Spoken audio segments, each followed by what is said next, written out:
হঠাৎ বুলি ক'লে ভুল হ'ব। যোৱা 15 দিনৰ পৰাতো মই ইণ্ডিকেশ্যন দি আছোঁ, প্ৰতিটো চেনেলতে মই কৈ আছোঁ যে সংখ্যালঘু মুছলমান মানুহ এক ষ্টেপ আগুৱাব লাগে, এই কথাখিনি। আৰু মই এক ষ্টেপ আগুৱাৰ স্বাৰ্থত মই আগবাঢ়িছোঁ। আৰু স্বাভাৱিক ৰিজাইন দিলেতো নিলম্বন কৰিবই। মই যেতিয়া ৰিজাইন দিম তেতিয়া দলে মোক নিলম্বন নকৰিব, এইটো দলৰ প্ৰক্ৰিয়া। দলৰ লগত কোনো বাদ বিবাদ নাই।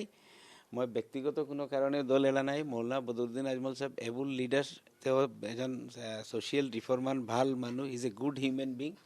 প্ৰতিজন বিধায়ক ভাল, প্ৰতিজন কৰ্মী ভাল, কিন্তু পৰিস্থিতি হ'ল অসমৰ সংখ্যালঘু একদম স্পেচিফিক পইণ্টত আহি গৈছোঁ। 22টা মুছলমান চিট আফটাৰ ডিলিমিটেশ্যন। এই 22টা চিট দি মুছলমানৰ কোনো পাৰপাছ নহ'ব কংগ্ৰেছ UDF এইবিলাক কৰি।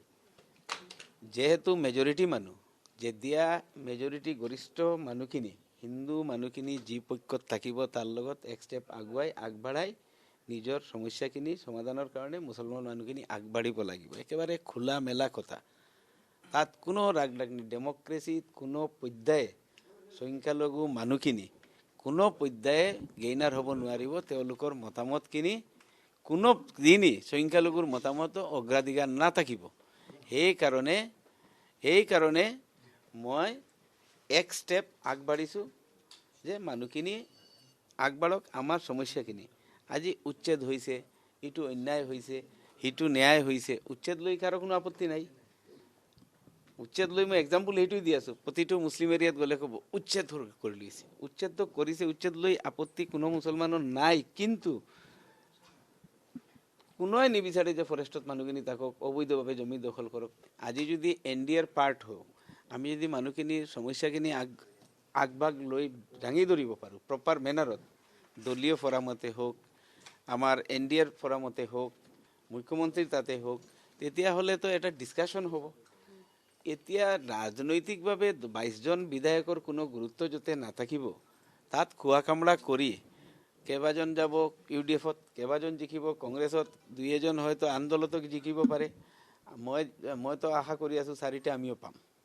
UDF দলে যিটো মানে হেৰি কৰিব, তাৰপিছত কংগ্ৰেছ থাকিব, তাৰপিছত আমাৰ AGP দল থাকিব। AGPও মই আশা কৰিছোঁ 4টামান চিট পাব বুলি মুছলমান সম্প্ৰদায়ৰ পৰা। মইতো জইন কৰিম AGPত।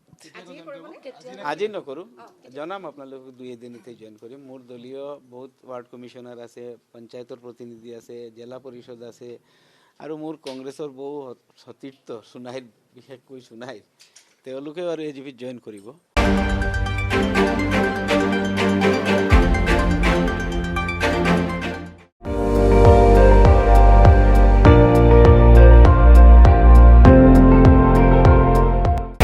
আপুনি চাই আছে ND24, সৰ্বশ্ৰেষ্ঠ নহয় সৰ্বোত্তমৰ দৌৰত।